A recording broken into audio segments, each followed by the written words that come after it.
দমকলের ব্যর্থতায় মৃত্যু মিছিল হয়েছে। এত মৃত্যু হওয়ার পেছনে কারণ কি? আহতরাও মিথ্যা কথা বলবে কি তৃণমূল? যে আহতরা মিথ্যা কথা বলছে, পুড়ে গিয়ে হাফ পুড়ে গিয়ে মিথ্যা কথা বলছে। যারা পরিজন হারিয়েছেন তারা নিজেদের পরিজনকে হারিয়ে পুড়ে যেতে দেখে তারপর মিথ্যে কথা বলছে, কারণ সবাই তৃণমূলের বিরুদ্ধে ষড়যন্ত্র করছে, ষড়যন্ত্র করার জন্য সে হাফ পুড়েছে, এইটা বলবে।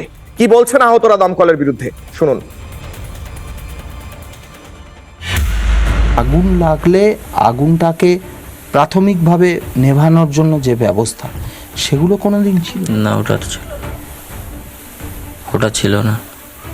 কোনোদিন এই ফায়ারের তরফ থেকে কোনো ইন্সপেকশন, কোনো অফিসার এসে দেখরেখ করছে লাইসেন্সের জন্য, এরকম কোনো ঘটনা ঘটেছে? না, ওটা শুনিনি।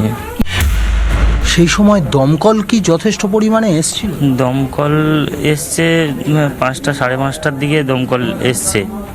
এবার ওই সামনের দিকে থেকে এসছে, তারপরে 2-4টে এসছে, তাও লাইট ফাইট জ্বলেনি, এরকম একটা অবস্থা। 3টে, 3:30 নাগাদ আপনারা বুঝতে পারলেন আগুন লেগেছে, আপনারা বেরিয়ে এলেন, তখনও দমকল আসেনি। 5টা, 5:30টার সময় দমকল এসছে। হ্যাঁ, তাও সাফিসিয়েন্ট পরিমাণে আসেনি, যথেষ্ট পরিমাণে না আসেনি দমকল। না, তখন যথেষ্ট পরিমাণ যাই এসছে, দেখতে পাচ্ছি যেটা।